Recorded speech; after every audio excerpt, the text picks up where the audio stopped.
वीर बाबू बोतल में निकाली के बना ली होटलाली।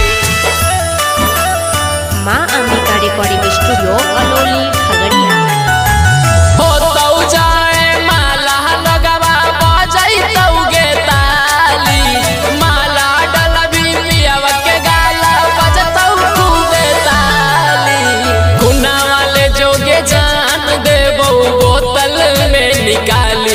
के बना ली होटलाली चली जैबी पियावा जोरे बन के घर वाली।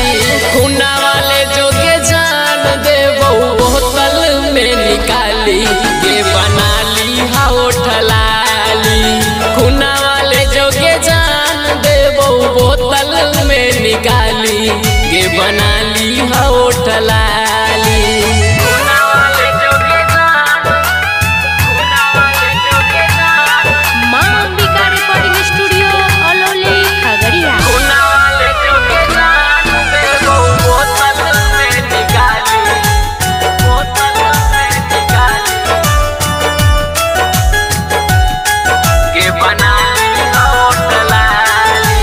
सपना देखा के हमारा सपना तो सर के सजैली गे।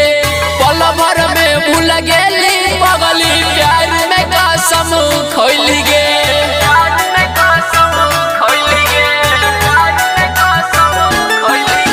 सपना देखा के हमारा सपना तो सर के सजैली गे। पल भर में भूल गेली पगली प्यार में कसम खैली गे।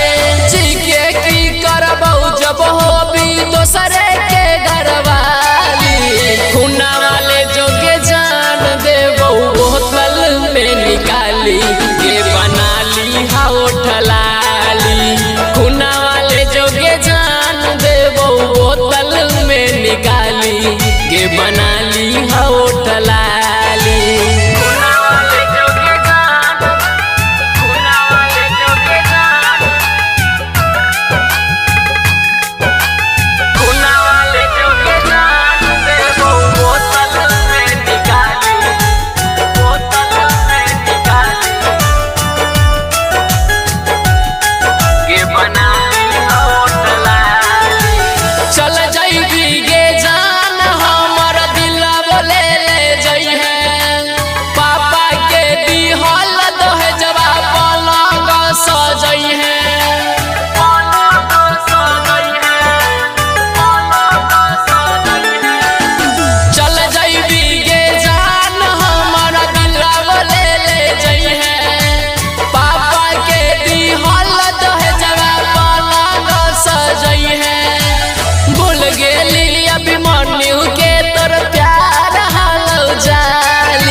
निकाली के बना ली होटलाली। खुना वाले जोगे जान देबो बोतल में निकाली के बना ली होटलाली। माँ अंबिका रिकॉर्डिंग स्टूडियो अलोली खगड़िया।